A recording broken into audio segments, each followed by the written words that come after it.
Saarte Hääl, saarlaste päevaleht. Härra suursaadik, nagu ütles Saaremaa delegatsiooni juht Mati Mäedalu, on see ajaloos esimene kord, kui nii kõrged külalised meie delegatsiooni külastavad. Et kuidas teie selleni jõudsite? Tegelikult sellest, et Saaremaa võtab osa Jerseyl toimuvatest saare mängudest, teadsime juba üsna pikka aega ette. Ja loomulikult oli väga hea võimalus siis tulla nii saare mänge vaatama, kui ka siis oma ametlikku visiiti tegema Jerseyle. Olles siin UK-s saadikuks alates eelmise aasta sügisest, siis kindlasti on üheks prioriteediks tegeleda ka koostöö küsimuste laiendamisega erinevate regioonidega ja sealhulgas siis Jersey saarega. Nii et see on suurepärane võimalus elada kaasa saarlastele nendel mängudel, aga ka siis arendada Eesti ja Jersey vahelisi suhteid. Kui palju olete saarte mängudest nüüd juba jõudnud osa saada? Siiamaani küll ainult meedia vahendusel ja sotsiaalmeedia vahendusel, aga mul kindlasti õnnestub täna mõndagi üritust vaadata ja elan kaasa kõikidele meie Saaremaa sportlastele, neile, kes juba on võitnud medaleid, kui ka nendele tulevastele medalitele, mis siis kindlasti veel siin lähipäevadel on tulemas.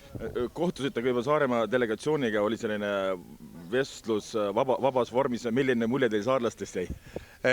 Väga toredad inimesed kahtlemata, võib-olla natuke tagasihoidlikud, aga see on juba ilmselt kõikidele eestlastele väga omane. Aga ma usun, et võib-olla see on ka see, et on ettevalmistused spordimängudeks ja võib-olla peale võite läheb siis ka rõõmsamaks kogu meeleolu. Aga kindlasti väga avatud ja toredad inimesed, nii et ma soovin kõigile palju edu ja jõudu. Saarlased ise peavad saarte mänge, vähemalt spordirahvas peab enda jaoks väga oluliseks. Meil on raskusi teinekord siia tulla, need maksavad väga palju, riigi toetus ei ole võib-olla sellisel tasemel, kui me ise sooviksime. Kuidas teie seda näete? Kas see on nii kui spordivõistlus või on see osa regionaalpoliitikast, nagu me ise seda kipume teinekord nagu nimetama? Ma usun, et seda on nii ühte kui teist ja võib-olla ka üldse laiemalt kogu rahvusvahelist nii-öelda suhtlust soodustav selline saarte vaheline läbikäimine ja tavalised inimesed tegelikult ju teevadki selle igapäevase poliitika ühe osa. Ja ma usun, et kindlasti saartemängude korraldamine on kõikidele nendele saartele väga oluliseks sündmuseks ja ma usun, et ühel päeval võiksid need kõik erinevate saarte sportlased jõuda ka Saaremaale ja näha seda toredust, mida meilgi pakkuda on. Selleks võib-olla läheb natukene küll kindlasti veel aega, aga sport ja tavaelu ja majandus ja see kõik on nagu käsikäes, nii et ma kujutan ette, et kindlasti tuleb ka siin rohkem toetajaid taha nendele üritustele. Aga mida me saarlastena peaksime tegema, et valitsus, parlament ja otsustajad, et me oma raha saaksime stabiilselt eelarvesse?